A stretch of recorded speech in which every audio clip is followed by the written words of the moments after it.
Welcome to the Becoming Superhuman podcast, where we interview extraordinary people to bring you the skills and strategies to overcome the impossible. And now, here's your host, Jonathan Levy.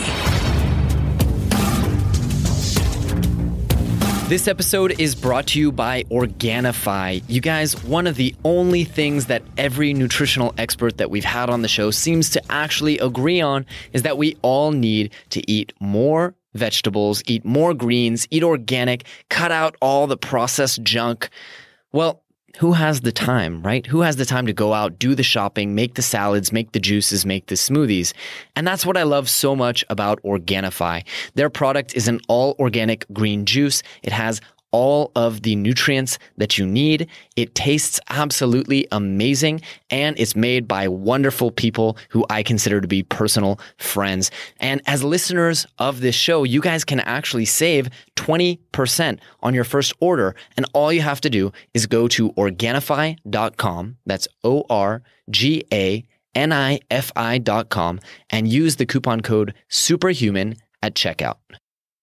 This episode is brought to you by Become a Super Learner, the Masterclass. You guys, if you have ever wanted to learn things faster, to read faster and waste less time reading boring textbooks, if you've ever wanted to have near perfect memory for names, numbers, anything you want to learn, and expand your mind and retain information in a way that you never thought possible, well, then the Become a Super Learner Masterclass is exactly what you've been looking for. It's a 10-week program developed by myself and my mentors alongside some of the world's best memory experts and world record holding memory champions. It'll take you from zero to super learning hero in just a matter of 10 weeks in about 30 minutes a day or less. Now, you can go ahead and sign up for a free trial with no credit card required. All you have to do is go to jle.vi/learn.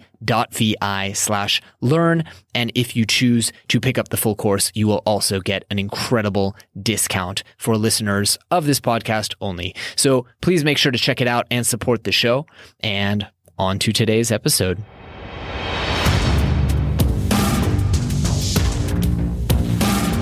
Greetings, Super Friends, and welcome to a special episode of the Becoming Superhuman podcast. You guys, I would love to read you a review before we get started, but unfortunately, we are in a lull. We haven't had any new reviews for a couple of weeks.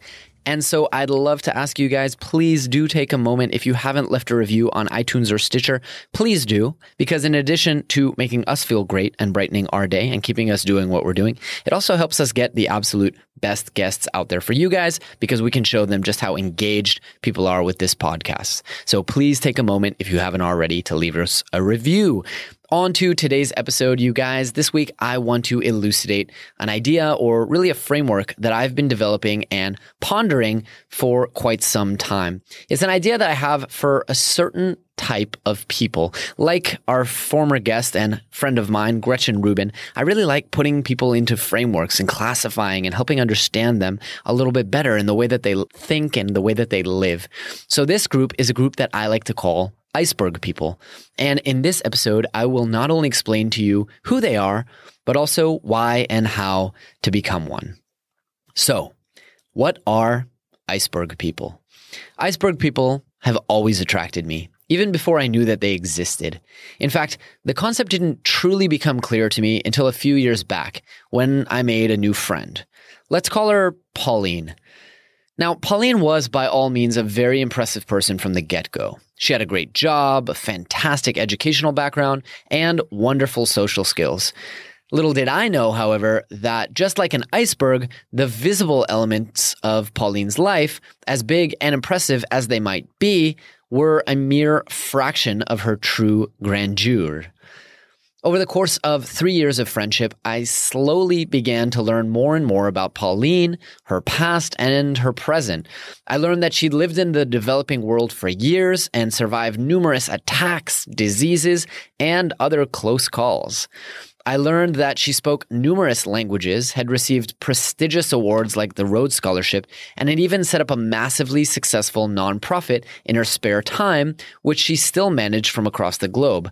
And did I mention she also competed in not one, but two martial arts? For years, it seemed that every time Pauline and I would meet, I would learn something huge and something new and something fascinating, some big element of her life that had simply never come to light before. That, my friends, is an iceberg person. And that's just one example. I once traveled for an entire month with my friend. We'll call him Ronnie. And in 30 days, I managed to discover new things almost daily that hadn't surfaced in years of friendship. Once again, I learned about languages spoken, countries lived in, and even past lives lived. I learned about career paths not taken, past girlfriends never mentioned, and beliefs that I never knew we shared. As I looked deeper and deeper into the life of someone whom I already considered a dear and trusted friend, I discovered new layers of intellectual depth, curiosity, and experience. Classic iceberg person. But the metaphor goes further, of course, because not only are icebergs large, impressive structures, they're also quiet, subdued, unimposing, at least at first glance. And beyond that, the world needs icebergs. Because in a world where all the icebergs diminish in size or deflate their grandeur and become just another block of ice, a critical part of our ecosystem fails, and we find ourselves in crisis, imbalance. So why the obsession with iceberg people? There are a few things that make people of this breed so unique and awesome. For one, I think it goes without saying that we should all aspire to lead deep, rich lives full of eclectic hobbies, hidden skills, and unbelievable stories that border on the simply absurd. Indeed, to become an iceberg person is by definition to create a life that is overwhelming in its size and density. The type of person that seems to have an endless share of experiences from which to draw on, and as such, a truly unique way of seeing the world around them. Iceberg people fill the world with passion, creativity, excitement, and awe. They're the computer programmer who miraculously plays a piano ballad at your wedding while singing in Italian. The mother of three who defends you in a dark alley by revealing that she's a black belt in jiu-jitsu. Iceberg people are, quite simply, well-rounded humans who are able to draw experience and knowledge from all of life's many avenues to create excellence in any of them. But being an iceberg person is, of course, so much more. Because as I said before, one key element of being an iceberg person lies in the ratio between the immediately visible and the yet to be discovered. Iceberg people don't advertise their experiences, achievements, or credentials. They leave them to be discovered. A tremendous surprise unlocked only by those who overcome their intimidation and dare to come close enough to touch. Compare this to the alternatives. While a comparison to someone with a less colorful or accomplished life is admittedly banal and plainly favorable, the comparison to the other extreme is significantly more interesting. Consider the difference when compared to the braggart, someone who advertises or even inflates the intrigue and excitement of their life's journey, whether substantiated or not. You know the type. They're quick to one-up your story, to upload that photo from the exotic location, and to name drop that elite university they went to. Sure, it's fair to say that many such people are impressive and even extraordinary in their own right, but they rarely leave as positive of a statement or an impression. Indeed, though these folks may occasionally reach the stature and largesse of their more subtle counterparts, most people are generally too annoyed to play heed. Whereas the iceberg person understands the power of humility, intrigue, and the element of surprise, the braggart understands only their own ego and how to momentarily appease it. If the iceberg person is hearing about a beautiful new vacation destination from a close friend who reluctantly agrees to share their secret, the braggart is a bright yellow billboard for budget flights departing daily. That which is easily discovered is not only inherently less valuable, but oftentimes less appreciated as well. So how do you become an iceberg person? Well, it starts with a concept I call the life footprint. You've maybe heard about a person's ecological footprint, the impact that his or her lifestyle leaves on the environment. A life footprint, then, is no different. How many people do you touch across how many different walks of life, and to what extent do you make a lasting impression? Becoming an iceberg person necessitates that you develop a massive life footprint. And how do you do that? Well, first, start with something you're passionate about. Not a job that you're somewhat good at, or that makes a good living, or that your parents are proud of. Something that you were born to do, that makes your heart sing. And then do it with as much gusto and exuberance as you possibly can. Next, explore the remainder of your curiosities with a vengeance.